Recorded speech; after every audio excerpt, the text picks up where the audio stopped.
Hi, it's Robert and Julia Miller with the J. Patel Group. We are just checking in with everybody at the start of the week. We're hunkered down here, self-isolating in M-Team headquarters. And we just wanted to bring you up to date on a few real estate items and how life is affecting us. And hopefully we'll get some input from you on how things are shaping up for you and how you're enduring this isolation as we go through it. So thought we'd start with a little humor. I've got one isolation joke. It's a new homeschool parent with an update. Their child announced that they hope that they don't have the same teacher next year. Wah, wah, wah. Mine's much better than that. Do you have one? I knew I had cabin fever when I got to read all of my terms and conditions. Yeah, we do have a lot more time on our hands, so I can see that happening. I haven't reached that point yet. I think, I hope I don't, but yeah, it's going to be a long way till April 30th, so we'll see. We definitely have been fighting cabin fever, but we're doing pretty good, I think. We're doing good. Yeah.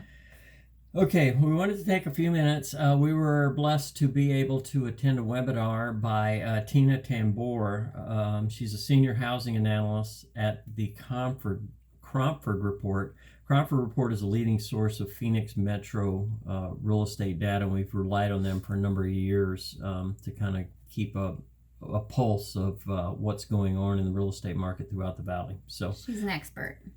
She knows her stuff. She is good. Statistics and forecasting and just all things real estate number-wise. Right. They have gotten so good at it that they can almost nail exactly what's going to happen the next month.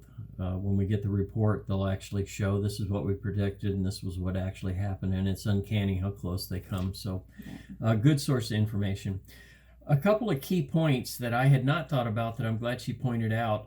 We have a very high population that's over 65, and as we've been hearing in the news, the over 65 are certainly more susceptible to more severe reactions to the coronavirus. So important that we're keeping an eye on those folks and calling, checking in, making sure that they're doing all right. And that's on the top of our list to make sure that we are checking in on our elderly.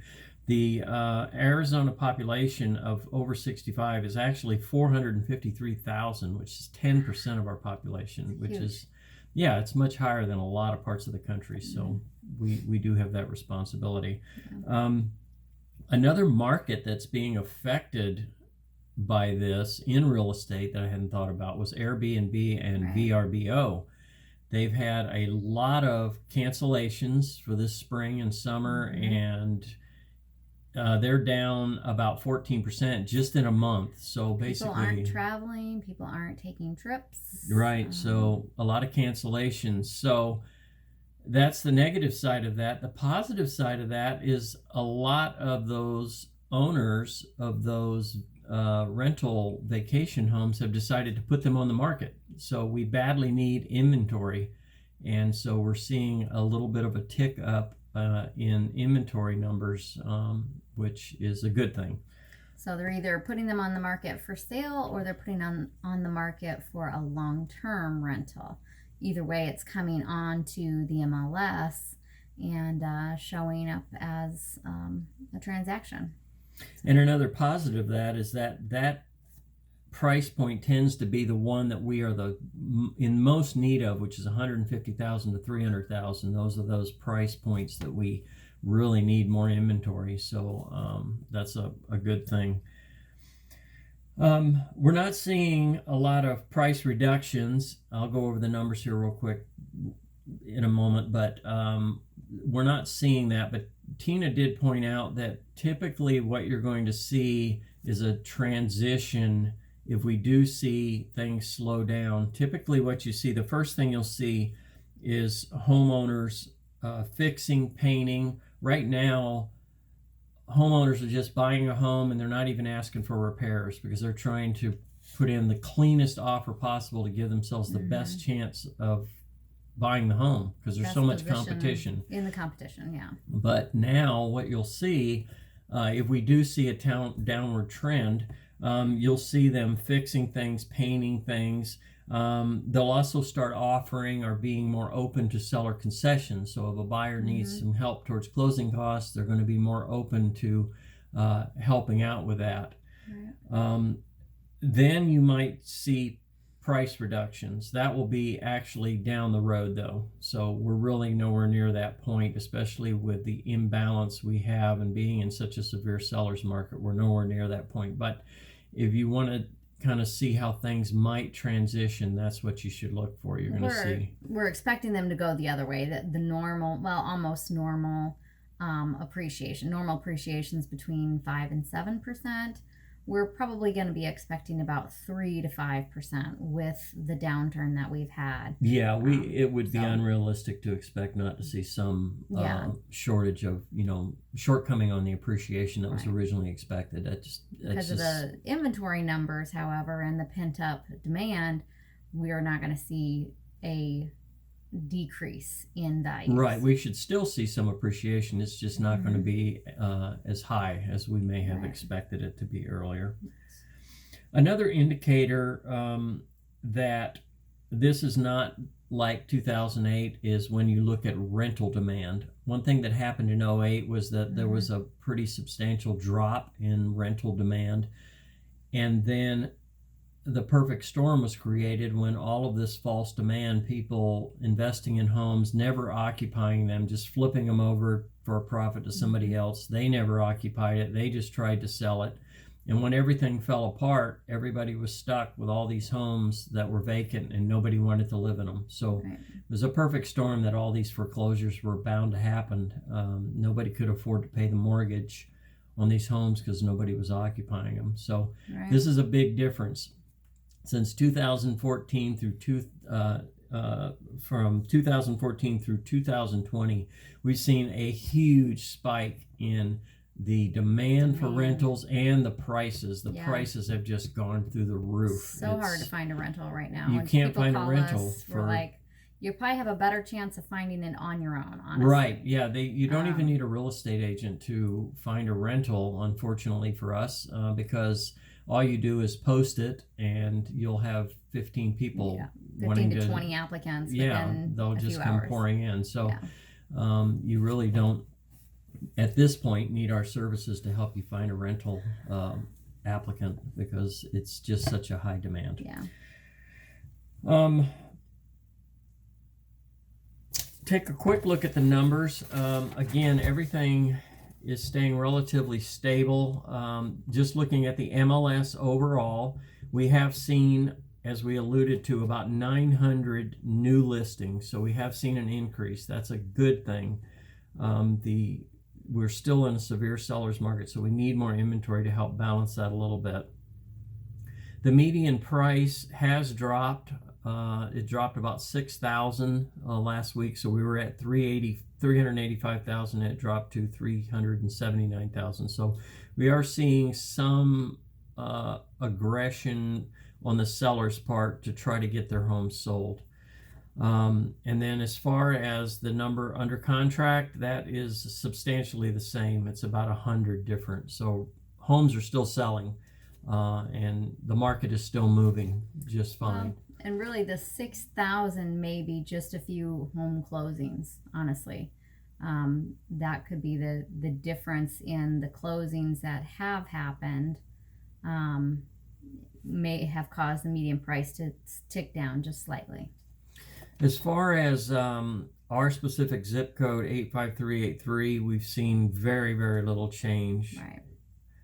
Just we're up about 13 homes in activity, so almost nothing immeasurable. Blackstone is literally unchanged. There hasn't been any change whatsoever all week. And they've, Tina Tambour alluded to that too. Blackstone tends towards the $100 million properties, close in that range. And so she did say that market has slowed. Right, yeah. So. But they were on such a record pace. They've set records in both 18 and 19, and they were on pace to set a record in 2020. So it's probably short-lived, and that will probably come roaring right back. Right. But right now it's kind of on pause. Trilogy, very little change. We had 66 active. We're now at 68. So really nothing has changed. The under contract is still the same, down just slightly, which it should be this time of year because we're running towards the end of our season. So, less homes are going to go under contracts. We went from 34 to 30. Not a big deal. Vistancia, virtually the same, with the exception of the median list price has dropped about $8,000. So it went from 388 to 375. Which is interesting because the number of pending hasn't changed. So what I'm guessing, and the number of active listings did decrease by 2. I'm guessing that those the two listings canceled instead of closed. And builders will do that sometimes. They will keep it on the market as an active listing until it actually closes, and then they'll just cancel it or expire it out. They don't follow the pending and then sold normal transition of a listing for some reason. So it's that's just a good easier to point. manage. Yeah, we are still selling a lot of homes, new construction in the village. So. All right. Okay, so that's kind of what's going on in real estate. As far as everything else, wanted to again ask, how have these changes improved your life? We're certainly seeing a lot of changes going on, just dealing with the self-isolation and being at home all the time. One of the things for sure is closer to friends and family. We are making a lot more phone calls and texts and reaching out to our family and friends a lot more. And obviously, again, our elder clients, we're definitely reaching out to them. We started a Saturday happy hour, and that was a ball. We had the grandkids, and they love being in front of the camera, so it was just awesome to have everybody together in a Zoom meeting. We see our kids and see our grandkids driving their moms crazy. Yeah, it was awesome. It was awesome. So, new appreciation for culinary arts and cooking, constant exercise. I wanted to get out on the trail, or at least walking this morning before our video here, but we took time out to do this first. But yeah, culinary cooking, just getting in the kitchen more, whether it's desserts, whether it's making a fun meal on Friday nights for our normal date night. This weekend we are going to make a change. Yeah. We are going to do takeout from Haymakers. Yeah.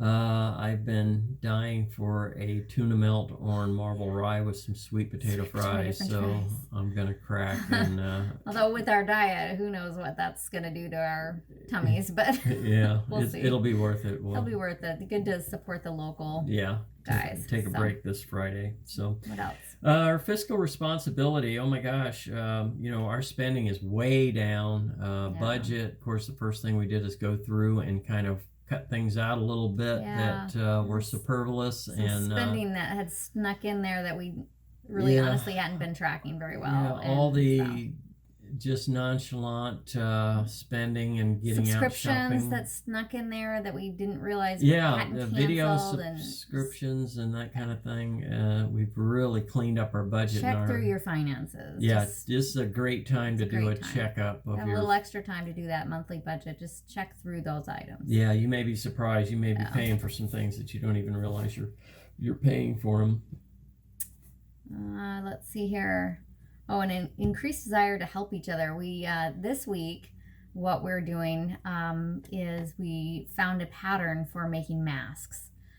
It's a highly recommended thing right now to go ahead and wear masks, pretending or basically assuming yourself to be infected. So why not wear a mask? Yeah, the big concern is the asymptomatic situation where people feel fine, they have no symptoms, and they're actually carriers and could be infecting others. Which I gotta say, when the flu was big, I was an asymptomatic kind of person. People around me would get sick, and I'd say, I don't know, I'm not sick, but I was with somebody the other day that was sick. So I may have been a carrier to pass that on. So that we don't want that to be happening with this virus. This virus is awful. Right. So we want to make sure that we're not only protecting ourselves, but we're also protecting others. So yeah. Um, Really a appreciation for our home. I mean, we've always enjoyed our little casita. That's the model name for our home, and we've we've done a lot of home improvements. We've really made it nice for ourselves, and we got a really nice backyard. We love to garden, and so we've always spent a considerable amount of time in there. But right now, we are just having a ball, just enhancing landscaping. We're planting. It's perfect time in spring, so we've got our vegetable garden is just flourishing, and I'm out there every day 2 or 3 times just checking it out and seeing a new bud here and there, and it's just awesome to be able to focus on that. A lot of the projects around the house. And we have a quail laying eggs. Yeah, we in have a little quail plant family now outside. that we're monitoring how Fun. many eggs she's up to 6 eggs now, and so we're waiting for that to finally happen. So yeah, it's there's some positive things that are coming out of this. So we'll wrap it up. We just again want to remind you to take your meds. That's meditation, exercise, diet, and sleep. That's the best Gotta do medicine that you can take. So. Okay, I hope you're staying healthy and you're experiencing some positive things in your life as we go through this pandemic. And if there's anything we can do, feel free to reach out to us. We joined Nextdoor's group for marking ourselves on the map as someone you could come to if you need shopping, prescriptions picked up, you need us to walk your dog. We'll be happy to take care of that for you too. So anyway, that's all for now. Remember, we're all in this together, and we will see you again on the next episode. Bye for now.